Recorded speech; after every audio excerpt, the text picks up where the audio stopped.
간밤에 새로 들어온 소식과 사람들의 관심을 끈 뉴스를 전해드리는 뉴스 열어보기 시간입니다. 먼저 매일경제입니다.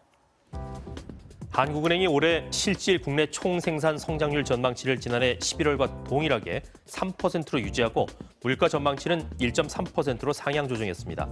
기준금리는 실물 경제 불확실성이 여전하다면서 현재 수준인 0.5%로 동결했는데요.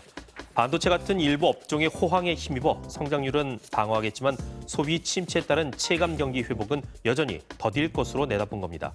또 올해 상반기 취업자 수는 지난해 같은 기간과 비교해 9만 명가량 감소할 것으로 예상했는데 한 전문가는 고용 부진은 여전한 가운데 물가만 치고 올라가는 것은 향후 통화정책 운영에 부담으로 작용할 수 있다고 말했습니다.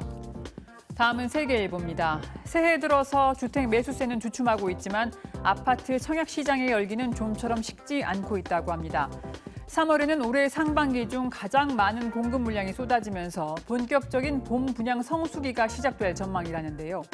한 부동산 업체에 따르면 다음 달 전국에 분양될 아파트 약 6만 3천 가구 가운데 약 2만 8천 가구는 수도권에 풀릴 예정이라고 합니다.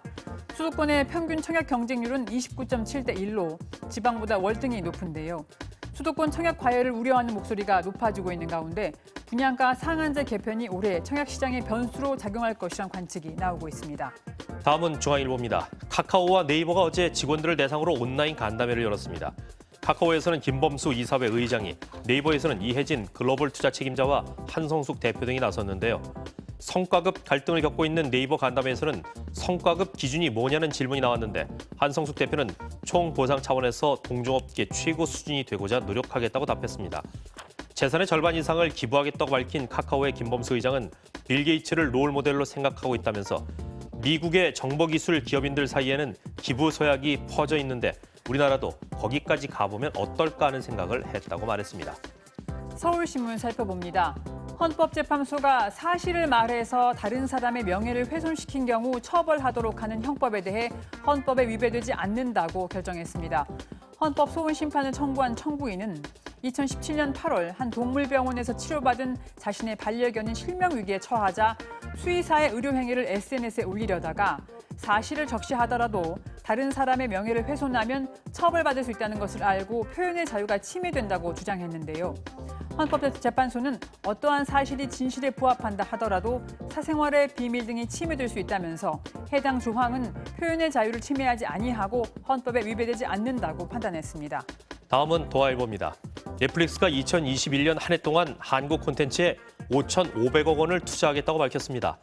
2016년에 한국 서비스를 시작한 넷플릭스는 지난해까지 5년간 한국에 7,700억 원을 투자했는데 5년간 투자한 액수의 70%가 넘는 금액을 올 한 해에 투자하겠다는 겁니다.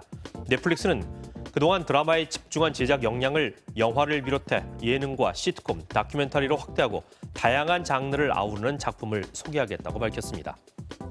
끝으로 뉴시스입니다. 앤서니 파우치 미국 국립알레르기 전염병 연구소 소장이 코로나19 백신 접종이 가능하다면 종류를 따지지 말고 맞으라고 당부했습니다. 파우치 소장은 NBC와의 인터뷰에서 코로나19 사태는 바이러스와 사람들에게 백신을 놓는 일의 경주라면서 백신 접종이 오래 걸릴수록 바이러스가 변이를 일으킬 가능성이 높아진다고 말했는데요. 효능이 조금 더 좋은 화이자나 모더나 백신을 맞기 위해서 FDA가 조만간 승인할 예정인 존슨앤존슨 백신 접종을 보류해서는 안 된다고도 강조했습니다. 또 파우치 소장은 바이러스는 자기 복제할 기회를 주지 않는 한 변형될 수 없다면서 백신을 맞아야 하는 이유에 대해 설명했습니다. 지금까지 뉴스 열어보기였습니다.